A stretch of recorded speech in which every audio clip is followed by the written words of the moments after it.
3, 2, 1. What's up, everyone? Dan here, Crypto Capital Venture, July 11th, 2018. I hope you're doing well. Bitcoin as a lifeline for an entire country. It paints a good picture of the application of cryptocurrency and why this decentralized thing known as Bitcoin is so powerful. And I came across this article that I want to share with you. I want to go over it and read through it with you briefly because I think there's some valuable information here and application. So let's check it out. In Venezuela, Bitcoin is a lifeline. Here in Venezuela, where we are in the midst of a political and economic crisis, cryptocurrency is not a game. It's a safeguard of value and protection against the hyperinflation of our own currency, the bolivar. Venezuela is a complicated place. Things function differently here. We have a populist government and a fragmented opposition, which means that the government has total political power. Talk about centralization. Centralization at its finest. Venezuela is a socialist country with strict currency controls and multiple exchange rates. The government of President Nicolas Maduro is doing whatever it takes to control citizens and the market, regardless of the economic cost. Doing whatever it takes to control citizens and the markets. Are you seeing where this path is leading? There's a huge gap between low-income people and the wealthy, with the middle class becoming extinct. In front of luxurious restaurants are people who live in the streets digging for food in the trash. It should be noted that I'm talking about Caracas, the city that has the best services in the country. There are other regions with continuous power outages, intermittent internet service, and no drinking water for a week. Just imagine public transport in those regions. This is where cryptocurrencies come in, especially Bitcoin. Hyperinflation has driven some citizens to safeguard and the value of their money in foreign currency, goods, and cryptocurrencies. In other countries, many people see Bitcoin as a speculative and volatile asset.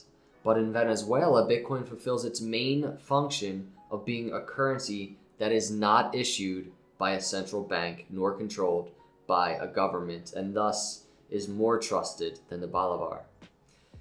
And then it says if you check localbitcoins.com in Venezuela, you can see a lot of offers for buying and selling Bitcoin, probably more than in other parts of the world.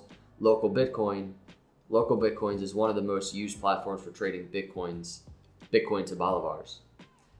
Venezuelan banks have put low limits on transactions between people. This makes the purchase of goods and services with cryptocurrency more attractive. Examples can be found in an e-commerce platform such as Mercado Libre Venezuela, where several sellers accept cryptocurrencies as a means of payment. So we're kind of just talking about and looking at some use cases of how people are using this. So for the moment, the Venezuelan government has maintained a friendly position on cryptocurrencies, even going as far as to legalize their use. Yet within the same government are people who oppose crypto and want to prohibit it. Meanwhile, the government is promoting its own cryptocurrency, the petro, which is supposedly backed by petroleum reserves. Unlike Bitcoin, a decentralized currency that is not tied to any one country, the petro was the first cryptocurrency to be issued by a nation.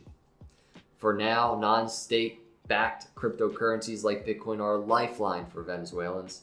If the government does not improve the economic situation, it is likely to remain that way.